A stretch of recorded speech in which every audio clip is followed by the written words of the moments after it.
Student, welcome to Asif Ali engineering classes. आज हम new subject start करने वाले हैं, मैकेनिकल वाइब्रेशन। आज हम देखेंगे मैकेनिकल वाइब्रेशन की डेफिनेशन और इसका सिस्टम को हम एक डायग्राम के द्वारा समझेंगे। ये जो फिगर है वो स्प्रिंग मास अटैच सिस्टम है। इस फिगर में दिखाया हुआ है कि ये स्प्रिंग है, वो इलास्टिक बॉडी है, उसके एक एंड पे मास अटैच है। ये जो ये मास अटैच है वो इक्विलिब्रियम पोजीशन पे लगा हुआ है। अगर हम मास पर ये मास है, अगर इस पर हम डाउनवर्ड फोर्स लगाते हैं तो ये एक वर्क डन करेगा। ये जो वर्क डन होगा वह स्ट्रेन एनर्जी में स्टोर होगा, और ये जो स्टोर एनर्जी होती है उसे हम इलास्टिक स्ट्रेन एनर्जी कहते हैं। क्योंकि जो ये बॉडी है वो इलास्टिक बॉडी है, इसलिए हम इसे इलास्टिक स्ट्रेन एनर्जी कहते हैं। फिगर 2, अब इस फिगर 2 में देखते हैं, ये मास है। यहाँ पे हम एक एक्सटर्नल फोर्स अप्लाइड करते हैं तो ये मास डाउनवर्ड डायरेक्शन में मूव करेगा। इसकी वजह से ये जो मास है वो एक एक्सट्रीम पोजीशन पे आ जाएगा। ये जो एक्सट्रीम पोजीशन होगी वहाँ पे मैक्सिमम इलास्टिक एनर्जी होगी। जब हम ये एक्सटर्नल फोर्स को रिलीज़ करते हैं तो ये जो मास है वो अपनी इक्विलिब्रियम पोजीशन में आने की कोशिश करेगा। इससे क्या होगा, जो ये इलास्टिक एनर्जी है वो काइनेटिक एनर्जी में कन्वर्ट हो जाएगी। अब जो ये काइनेटिक एनर्जी होगी वो इक्विलिब्रियम पोजीशन में मैक्सिमम होगी। अब जो काइनेटिक एनर्जी होगी वो इक्विलिब्रियम पोजीशन में मैक्सिमम रहेगी, और मैक्सिमम काइनेटिक एनर्जी की वजह से जो मोशन होगा वो अपवर्ड डायरेक्शन में होगा। और जब ये मोशन टॉप मोस्ट पोजीशन पे रहेगा तब मैक्सिमम स्ट्रेन एनर्जी होगी।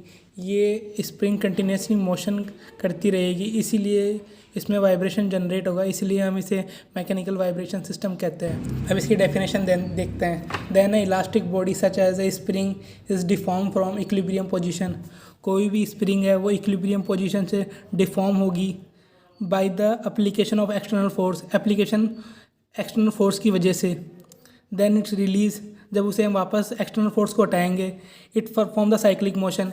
ये जो स्प्रिंग है वो साइक्लिक मोशन परफॉर्म करेगी ड्यू टू इलास्टिक डिफॉर्मेशन की वजह से, under the action of external force की वजह से। इस कैनो हैज़ अ वाइब्रेशन, इसे हम वाइब्रेशन कहते हैं। अब हम देखेंगे कॉज ऑफ वाइब्रेशन के कारण।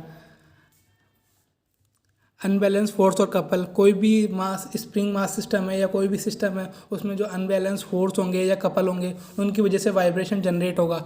एक्सटर्नल फोर्स, कोई भी सिस्टम पे एक्सटर्नल फोर्स लगा होगा उसकी वजह से वाइब्रेशन जनरेट होगा। ड्यू टू ड्राई फ्रिक्शन, जैसे कोई भी सिस्टम है उसमें ड्राई फ्रिक्शन है तो उसकी वजह से वाइब्रेशन जनरेट होगा।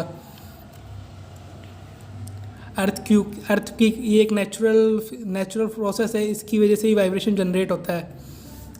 Disadvantages of vibration, it lead to losing the assembling part. ये जो असेंबली पार्ट होता है सिस्टम का उसे लूज़ करता है। It create the excessive stress in machine part. ये जो कोई भी पार्ट है मशीन का उस पर एक मैक्सिमम स्ट्रेस प्रोड्यूस करता है, इसकी वजह से जो मशीन है वो फटीग फेलियर होता है उसमें। It create undesirable noise, vibration की वजह से अनडिज़ायरेबल नॉइस प्रोड्यूस होती है।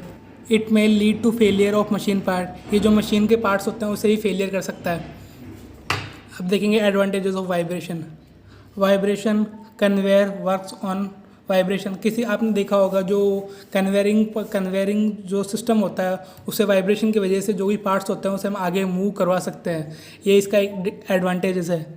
Musical instrument works on vibration, जो म्यूजिकल इंस्ट्रूमेंट है वो वाइब्रेशन में वर्क करते हैं, जैसे गिटार हो गया, ये वाइब्रेशन में वर्क करता है। अब देखेंगे method of resolving the effort of vibration, कि वाइब्रेशन को कैसे कम किया जा सकता है। By providing the vibrator isolator. Vibration isolator क्या होता है, बेसिकली ये जो शॉक ऑब्जर्वर होता है उसी की तरह वर्क करता है। जब कोई भी मशीन है उसमें वाइब्रेशन आ रहा है तो वो उसको वाइब्रेशन को कम कर देगा। By removing the unbalance force of couple, कोई भी सिस्टम है वहाँ पे अनबैलेंस फोर्स जनरेट हो रहा है उसे हम रिमूव करके वाइब्रेशन को कम कर सकते हैं।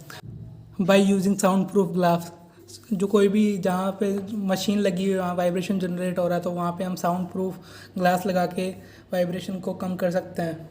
इस वीडियो में हमने देखा कि वाइब्रेशन की डेफिनेशन क्या है, एडवांटेज डिसएडवांटेजेस वाइब्रेशन के, cause of vibration, method of resolving vibration. अगर वीडियो अच्छा लगा हो तो like, share, subscribe and comment जरूर करें। Thank you.